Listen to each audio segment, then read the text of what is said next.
So normally I don't dress this way, a little underdressed you might say, but today we've got a sports team that's going to the state championship and we're all kind of celebrating here. This lesson is about balancing chemical equations. In fact, it's an introduction to balancing chemical equations, and it's very important that you follow the video exactly as it's been recorded.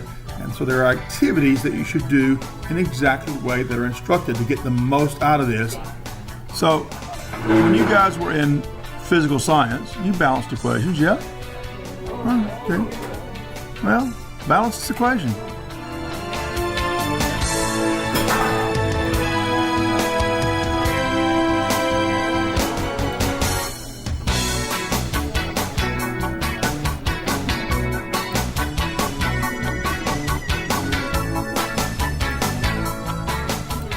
All right, we're going to have a guest teacher, i.e. a student, solve this problem for us. She thinks she's got it.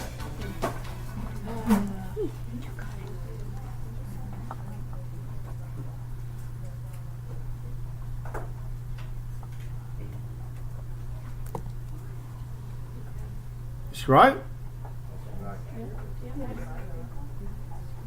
that what everybody else got? Yep. Okay. Well, let's check it first. Let's see. 3 times 2 oxygens is 6. 4 times 1 oxygen is 4. 6 plus 4 is 5. Wait a minute. 6 plus 4 is 10. And 5 times 2 is 10. So the number of oxygens is correct. 4 times 2 hydrogens is 8. There's 8 hydrogens. And 3 carbons and 3 carbons. Very good. All right. Nicely done. All right. So let's try this one. Wait, what does it say? What is the? Is that it? Yeah. No, not that one. What is that? That right there? Mm-hmm. AQ. So now we're putting letters in there? Oh my gosh. Is that an L in the second one? That right there? Yeah, that's an L. Okay. Where's your daddy? Average? Oh my So goodness you put it gracious. down. Can you? I didn't get. I haven't read I it. didn't finish it. Pause me. Finish the problem. We didn't have time to write the problem. I miss everybody. Here's the bell. Okay, Alex. Have at it. Oh, it's keys in it. No, it's only on certain days too. It's not every day. It's like oh. Oh, I did not put a 4 in front of it. I did not. What's the 4? Well, then you have to put it. Okay, can you explain this? Sounds like some of you had a little more trouble with this one. Oh yeah. Was he right? I thought I had it. See. Looks like to me, I think he's right. Let's see. So oxygens on this side, I got 5 times 4 is 20. Over here, 4 times 4 is 16. 4 times that 1 is 4, so that's 20. Usually if the oxygens work out, everything works out. So looks like to me he's got it right. Okay, so it sounds like some of you had a little more trouble with this one. Okay, do you think I could keep finding harder and harder equations and eventually everybody would fail? Eventually I get it. How about if I give you a tool for getting it right? Would you like that? All right. So here's the deal. Here's the deal with the tool, guys. If I give you the tool, I'll require to use it. Okay? So every time you balance equations for me, you have to use this tool. Everybody understand? It's not a option thing, okay? You have to use the tool. All right? And the tool is called an atom inventory. Like, you know what an inventory is, right? That's when you count things in a store, yes, or wherever. Okay, an atom inventory means you're going to take inventory of all the atoms, and here's why: because there's something called the law of conservation of matter. You ever heard that? I hope everybody did, because you should have been taught that in 9th grade.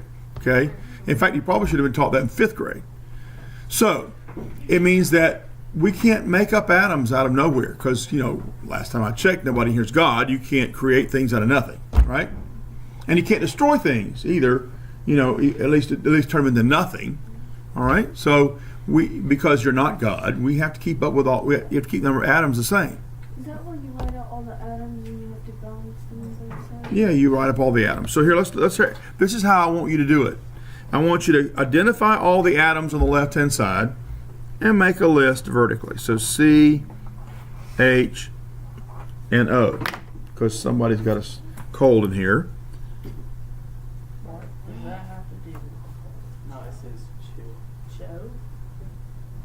Oh, come on. I know. Cold weather, somebody has a cold, surely somebody's got a cold. Okay. Anyway, we should put "ah" in front of it. Okay. So we're going to count up all the atoms. So I've got, let me use a red pen here.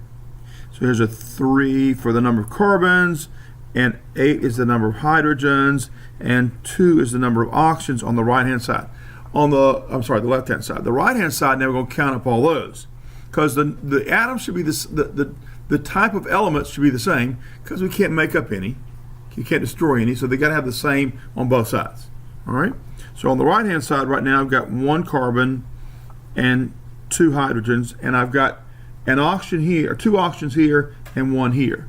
Now, right now, it's pretty easy to keep up with the number of oxygens, but I'm going to highly recommend that you don't trust your memory, because one day you're going to not get enough sleep and you're going to miss things. Okay, so write it down. Wonderful thing they invented called a pencil and paper.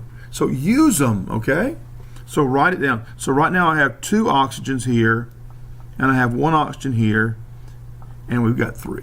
Okay, so that's how I'm keeping up with it. Now, like I said, it's easy right now, but when they get more complex, if you're not writing them down in the beginning, you're going to forget to write them down when it gets more complex, okay?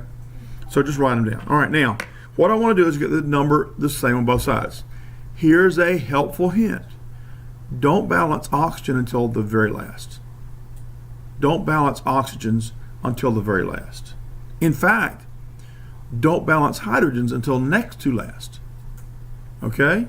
So in this case, for this particular equation, we got to start with carbon, right? So oxygen's always balanced last. Doesn't have to be listed last. Okay? It has to be balanced last. All right? So the first thing we want to start with in this case is carbon, and I have 3 on the left and 1 on the right, so I want to put a coefficient 3. Now listen, guys, you cannot change the formulas. Okay, once the formulas are balanced, you gotta leave them alone. Okay, once the formulas are balanced, you don't touch them. Got that? Everybody clear with that? Okay.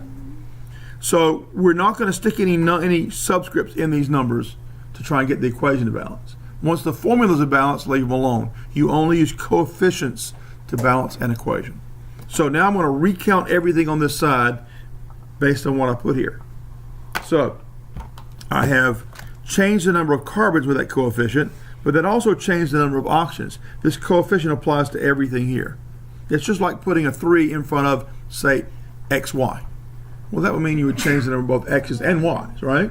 So we're changing both the number of carbons and oxygens. So let's recount our oxygens over here. We've got 3 times 2 is 6, plus the 1 here. So right now I've got 7 oxygens.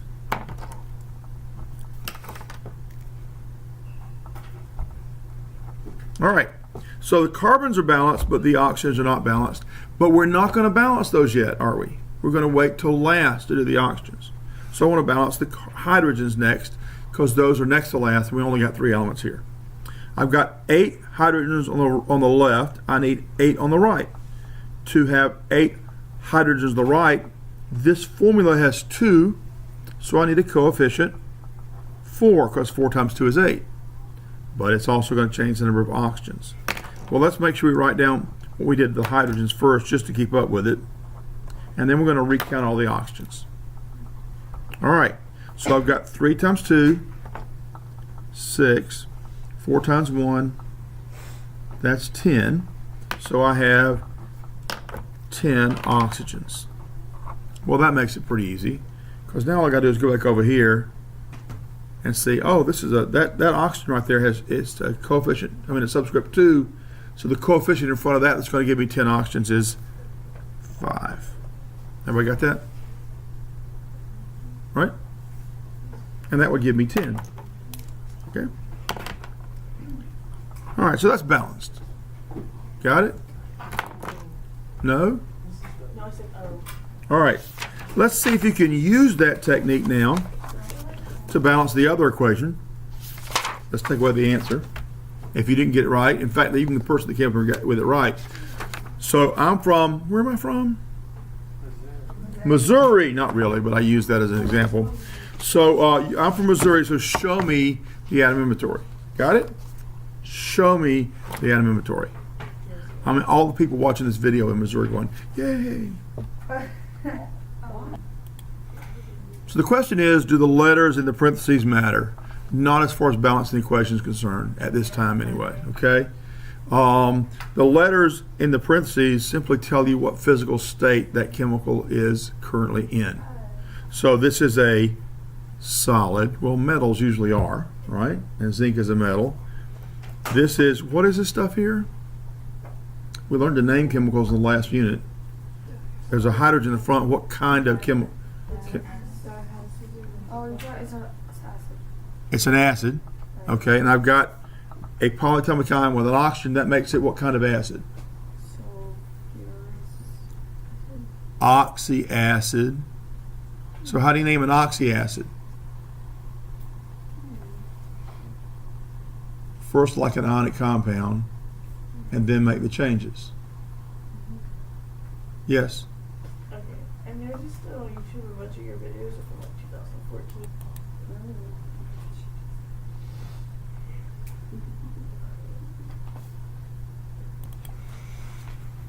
So let's go through this using this atom inventory process.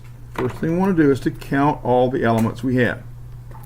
So I see that I have 1 zinc over here. I have 2 hydrogens here, 1 sulfur, and 4 oxygens.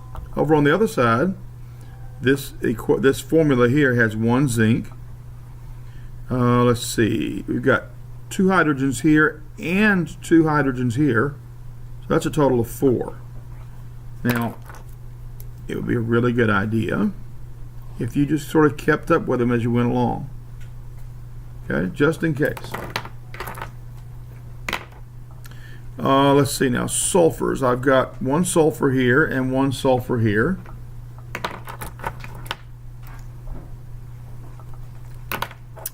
And oxygens, I've got 4 here, plus the 1 here. So I've got 5 oxygens. So we're going to save balancing oxygen for last. We're going to save balancing hydrogen for next to last. So where we start? Huh? Well, zinc's already balanced right now. We got to start with sulfur. That's the only one that's not balanced right now. Okay?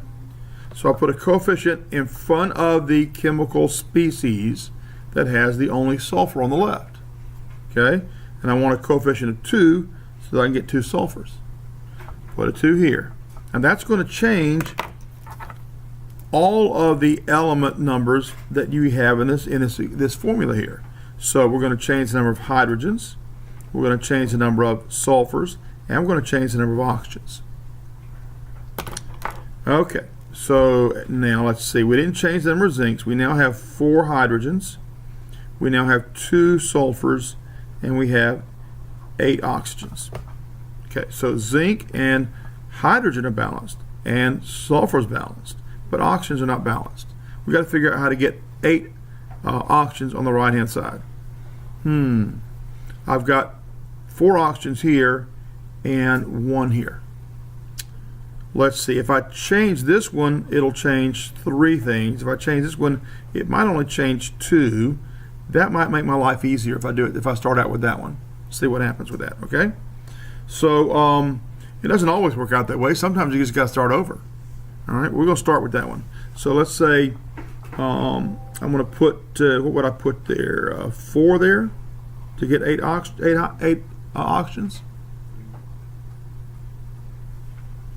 3 would give me 3 oxygens, and 4 oxygens would be 7. I need 4. That makes sense? Okay, because this is multiplication now. If I put a coefficient here, just like a coefficient in front of x's and y's, that's multiplication. All right? So if I put a 4 here, then that's going to be 4 times the number of hydrogens and 4 times the number of oxygens. But remember, I'm keeping up with this over here. So let's just be careful about it. 4 times 2 is 8. And plus the 2 here. So now that's going to give me 10 hydrogens. And the number of oxygens, 4 times, well, let's go here. 4. And 4 times 1 is 4. So that's going to give me 8 oxygens. Okay.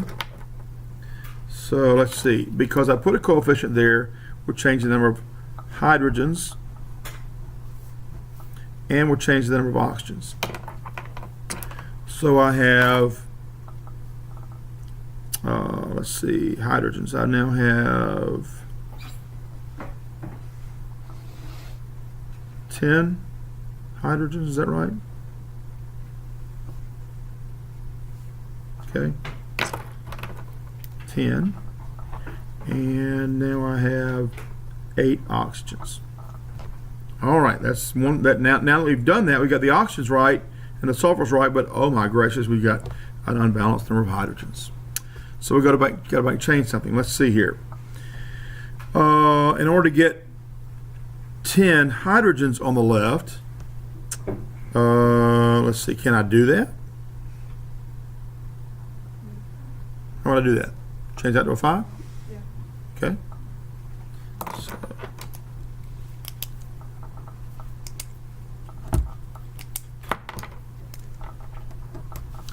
all right. Now, let's see. That's going to change this to, we're going to change our hydrogens and sulfurs and oxygens now.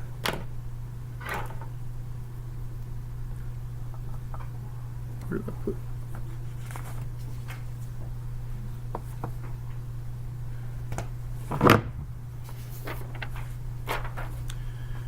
Let's see here. So now I have 5 times 2 is 10. 5 times 1 is 5. 5 times 4 is, come on, shout it out, 20. All right, now, so zincs and hydrogens are balanced, but oh my Lord, we messed up the sulfurs and oxygens. How about that? So let's see, over here with sulfurs, I've got a sulfur here and a sulfur here. To get the same number of sulfurs, what am I going to do?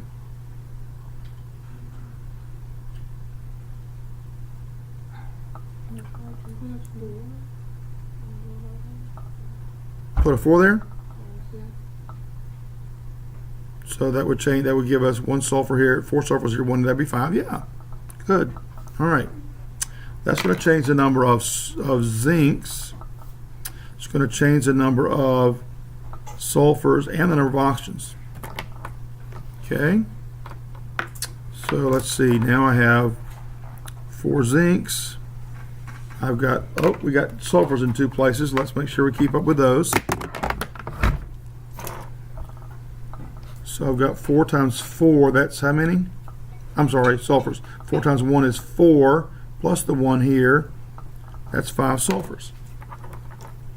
Okay. Okay, and then oxygens. We've got to fix those oxygens. All right, so I've got 4 times 4 is 16. 4 times 1 is 4. So how many oxygens is that? 20? Hey. Looks like I've been close here. What do I need to do now? You know I'm being sarcastic, right? Okay. Just one more thing to fix. What am I going to do? Put a 4 in front of the zinc over here. Okay.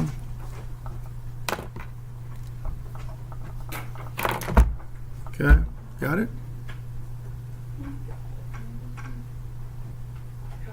What's a good thing to exclaim when you get something right like this? Yeah. Huh? What? Yeah. Yeah. Booyah. Hooray. I feel so bad for everyone watching this video. What?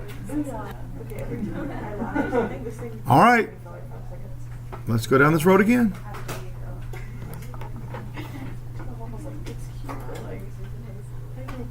Recording all the time.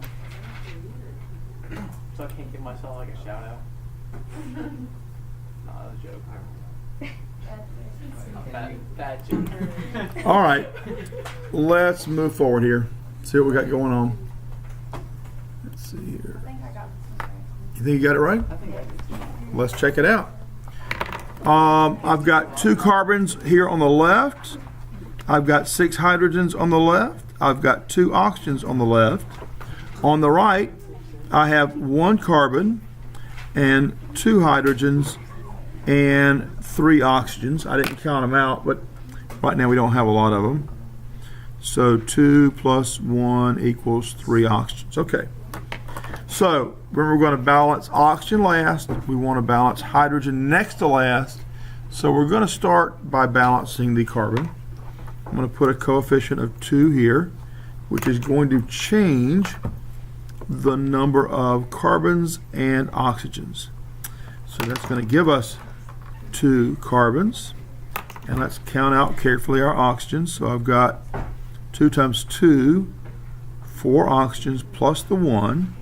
So right now I've got 5 oxygens. Okay. Now then, we're going to balance oxygen last. Let's go to hydrogen next. Since I have 6 hydrogens on the left and I need 6 hydrogens on the right, that means I need a coefficient of 3. Okay. And that's going to change the number of hydrogens and oxygens because that coefficient applies to all of that. So we have 3 hydrogens. Let's count the number of oxygens. I have 2 times 2, 4. 3 times 1, 3. So I've got 7 oxygens. Okay. There's no coefficient I can put in front of that oxygen that's going to give me 7. Not if it's a whole number. Now later in the semester we'll find out that for these kind of equations, this is the only kind of equation where you're actually allowed to use fractional coefficients for certain things, but we're not going to do that at this point, okay? Because it only applies to this kind of equation, and that doesn't come up to a unit 10. But for right now, we have a problem because the only way I can balance this equation is if the number of oxygens is even. And that's because the only oxygen I have has a coefficient or a subscript 2. No matter what coefficient I put in front of the oxygen, the number of oxygens on the left will always be an even number. Does that make sense?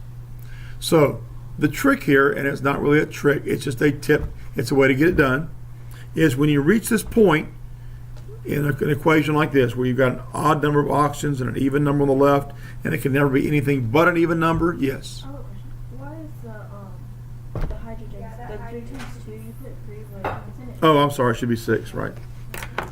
Where's mine? I don't see my whiteout. My whiteout disappeared. And magically on the video a 6 appears. All right, so here's the tip. Everybody in the class is going, what? Because they saw me do it. But I paused the video, that's why it's kind of strange. All right, the only way that we're going to get this to balance is if we have an even number of oxygens. So the quick and easy way to do this is to multiply all the coefficients except the one in front of oxygen by 2. Okay? So if you're chatting away and having a conversation and not listening to this, you won't know why I just did this. Hint, hint.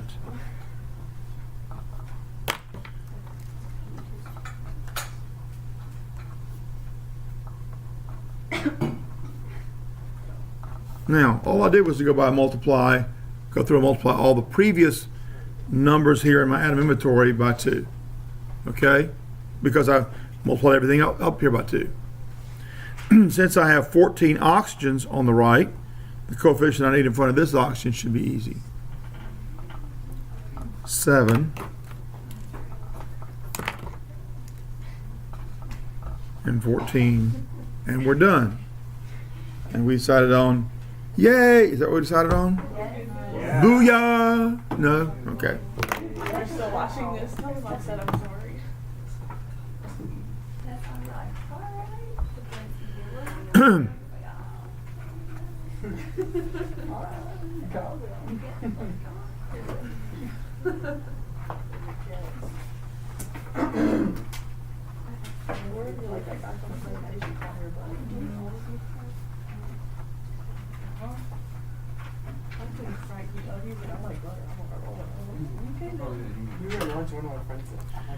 So these symbols are the symbols that indicate the physical state of the chemicals in the equations. Okay. I have seen some textbooks when you get to college, you may see this, where instead of writing S, they would write CR for a crystalline solid. Okay. But there's also amorphous solids. So in that case, they'd write just maybe an A instead of, or AS for amorphous solid. So sometimes you see a little bit differently, but this is pretty universal. There are different types of solids, and sometimes it's important to know that you have a crystalline solid or an amorphous solid, but we don't worry about that so much in here. But those are the indicators for the physical state. Okay, physical state symbols. That's all one thing on the right. Okay, there's your equation.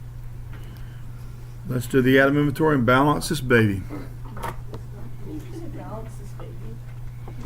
Yeah. Why not balance the baby? Something wrong with balancing a baby? Don't drop the baby. We can't do that.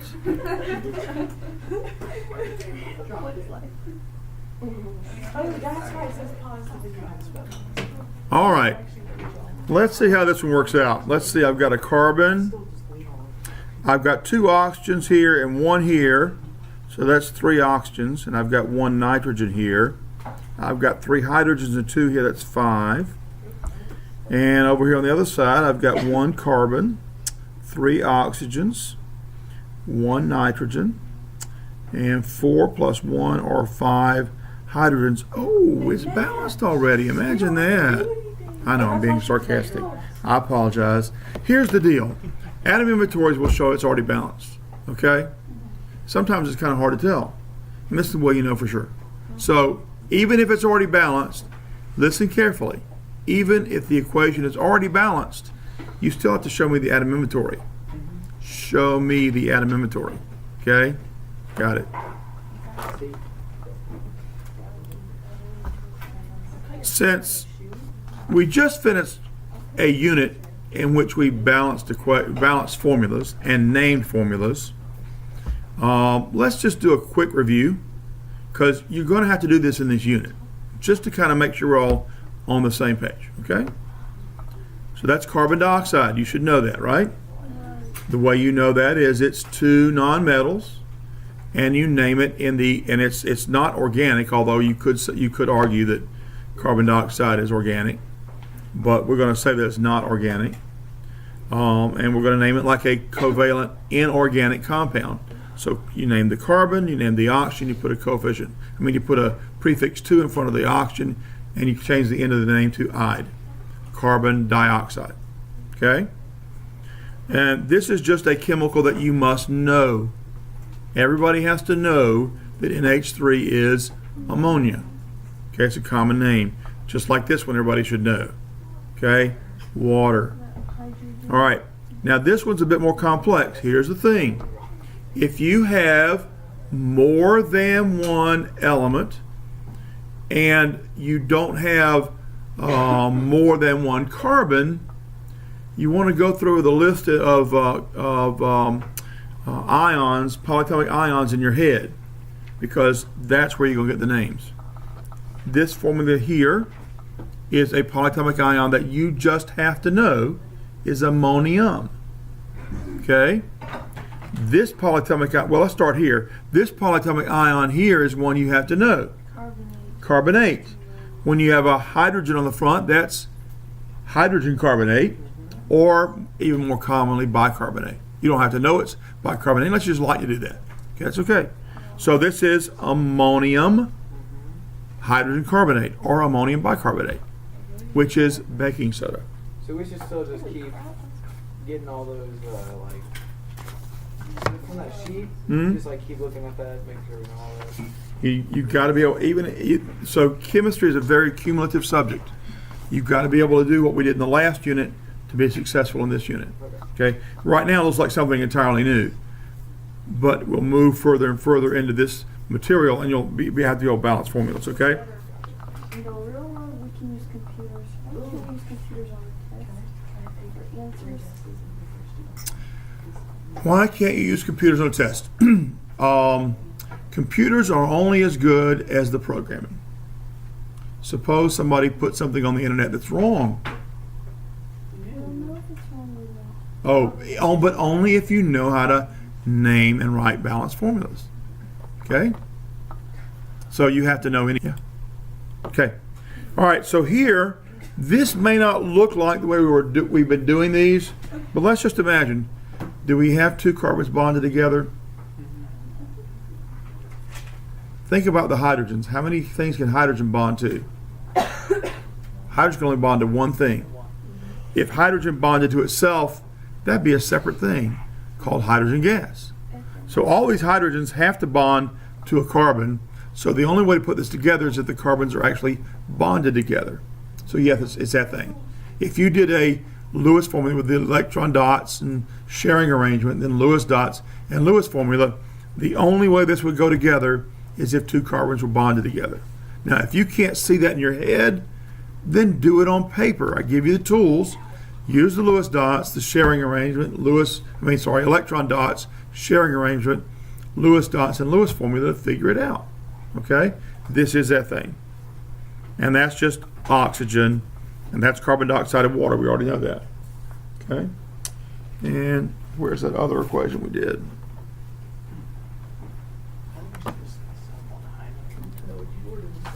All right, so this is just zinc by itself.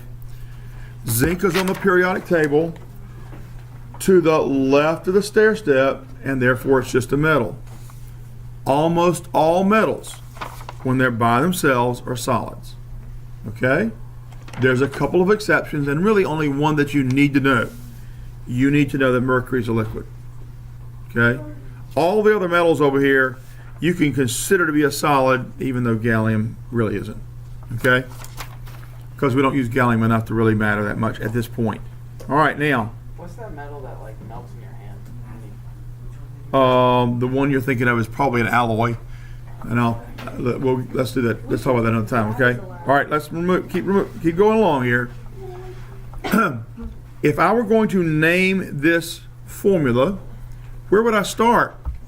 What would I do first? Huh? We want to first identify what class it fits into. But you're right, we're going to notice there's a hydrogen there, okay? First, you got to figure out what class it fits into. A moment ago, I told you to remember that when you looked at CO2, you had to know that's two nonmetals and it's not an organic compound, so it fits into the inorganic covalent category, okay? Since we have a hydrogen on the front of this and it's not water, then we know what category is this going to fit into. Acids, okay? When you name acids, regardless of whether it's an oxy acid, as this one is, or it's a binary acid, like that one over here is, you're going to name it like an ionic compound first. And since this is one of the polyatomic ions you must know, naming this like an ionic compound should be easy. That's just hydrogen, and that's sulfate, a polyatomic ion that you have to memorize in an honors class. Hydrogen sulfate. But now since hydrogen on the front, this is an acid, and we're going to change the name to fit the acid naming rules. So hydrogen sulfate, we drop the word hydrogen entirely for oxy acids. Eights become ic. That's sulfuric acid. Okay? This is an ionic compound. How do we know? We've got a polyatomic ion. If it contains a polyatomic ion, at least in this class at this point in time for you guys, if it contains a polyatomic ion, if it's not, and it's not an acid, you can assume it's an ionic compound. Okay? The metal gets named just the way it appears on the periodic table, unless it can have more than one oxidation number. Then you got to put a Roman numeral on it. Zinc is not one of those that has more than one oxidation number. Everything in this column except mercury has a 2 2 plus charge. Okay? 1 plus, 2 plus, 3 plus, 1 plus, well, except, well, 1 plus for the silver. The others can have others. This is 2 plus and 3 plus. Okay? For the metals. Everything else, you got to figure out what the oxidation numbers are, or the charge numbers are. Silver is always 1 plus. The others in this column sometimes can have others. Gold almost always is 1 plus, but sometimes it's 2 plus. All right. So this would be zinc, no Roman numeral because it only has one oxidation number, sulfate. Zinc sulfate. Okay? Water. And this must be an acid because it has hydrogen in the front. It's a binary acid, meaning it has 2 elements. Binary doesn't mean 2 atoms, it means 2 elements. We're going to name it like an ionic compound. When I have a monoatomic anion, meaning 1 atom is an ion, what's the negative ion going to be called? How are you going to change the name of that to indicate a monoatomic anion? I'm sorry, yeah, anion. Ide, sulfide. You're going to change the end of the word to IDE. Monoatomic anions, those ions that are negatively charged and made of a single atom, have an ID ending in the name. So we name this hydrogen sulfide if we're going to name it like an ionic compound. In fact, in its gaseous form, that's exactly what it's called. Okay? This is one of the gases that actually makes your eyes water when you cut an onion open. Okay, it's the one that makes it smell bad. One of them. Wait, this is the one that makes your eyes water. But there's 2 chemicals that make it smell bad. Okay. So now that we've got it named like an ionic compound, we're going to change that name to reflect that it's an acid because I have hydrogen in the front. Okay. With a binary acid, what's the prefix that comes in front of the binary acid name to tell you it's binary? Hydro. Ides become it. Hydrosulfuric acid.